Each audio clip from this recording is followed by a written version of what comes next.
Good evening. Thank you. So I have the honor of introducing our recipient for the College of Health Professions. David Claeys has an extensive background in healthcare, which culminated with his appointment last year as the president at Beaumont Hospital, Dearborn. He is known by his team members at Beaumont for his humility, his integrity, and his commitment to the hospital, its team, their patients, and their families. Prior to joining Beaumont, Claeys began his career as a patient transporter in the U.S. Navy in 1993. He later served as a respiratory therapist at area hospitals, then joined the cardiothoracic surgical staff at Sinai Grace in 2003 after graduating from the University of Detroit Mercy Physician Assistant Program. Claeys joined Beaumont Troy in 2005 as a physician assistant in diagnostic and interventional radiology.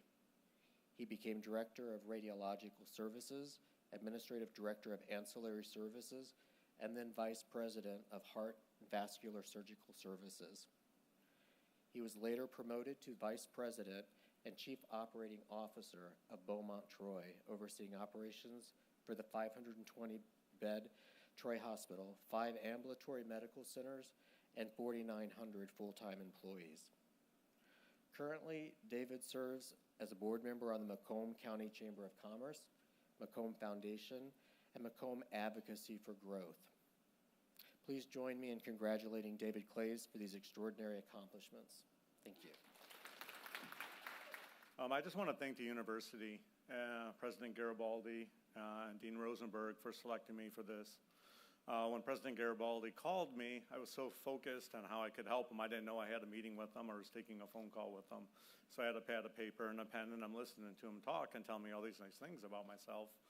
And I'm waiting for the ask, as we call it, trying to figure out how do I help him. And then I ended up apologizing to him, and I said, I'm really sorry. I really appreciate you offering me this award. I was totally thinking there was something wrong I needed to help you with. And so it was a pleasant surprise, and he told me to relax and just talk to me, so that was fantastic. I'm very thankful for the university. The university has done a great job of instilling a couple things in me with my various degrees.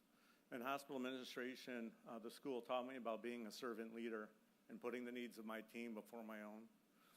The physician assistant program instills in you how important it is to take care of people, especially those in areas that are underserved and don't have access to health care as the rest of us do.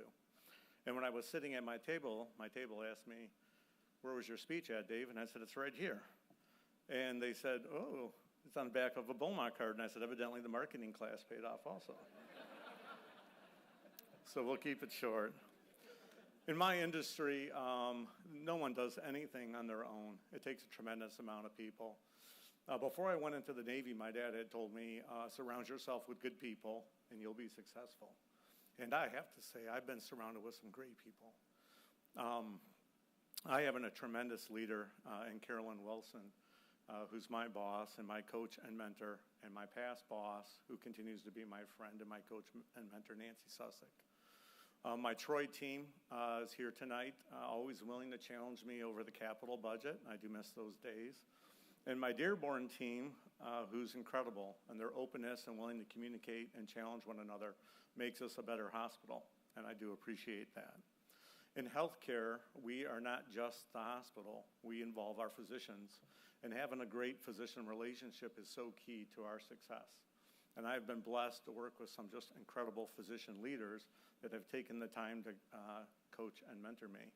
People like Tom Verhelli, Dr. Westphier, and Jim Lynch have played a critical role in helping me understand the challenges that the physicians face. But of course, to be successful at the hospital, you got to be successful at home. I have 2 great parents that taught me all about working hard and keeping your mouth shut, so 1 out of 2 is not bad. And I have a large number of brothers and sisters and my brother-in-law in my family. Unfortunately, some days I don't get to spend time with them or play golf, or I skip a family event because of work, but I'm always thinking of them and I care about them. Lastly, my wife. We have no kids. We've been married for 25 years, And we have one dog. She's my best friend, and she is crucial to everything that I do. She's successful in her own right, and when I go to her work functions, I used to feel really bad because every time I would meet them, I had a different job. And it wasn't because I was losing my job, but I couldn't tell them that. It was because I was growing and developing, and that's something I just love about my career. And so I'm very thankful for that. The other thing is my wife, you have a bad day and you come home and you want to talk to somebody and they ask, what's on your mind? You seem like there's something wrong. And so I would share with her whatever was going on. And she never would take my side, which was kind of frustrating. And I couldn't understand why. And after enough times, I would set her up on a topic I knew she would take my side on. She still wouldn't take my side, and I couldn't figure it out. And then it dawned on me one frustrating morning driving into the hospital, I realized she was challenging me to think outside of the box, to see how others may be perceiving the situation or the problem, and look at different solutions. And that, in end, making me a better leader and definitely a better person. And I love her and thank her for that. Just in closing, I just want to say, I've always felt empowered to make a difference in people's lives. Sometimes it was a little thing, sometimes it was a big thing. And I always wish that people have that same sense of empowerment to make a difference in people's lives. I know I have, and I'm very thankful for that. Thank you.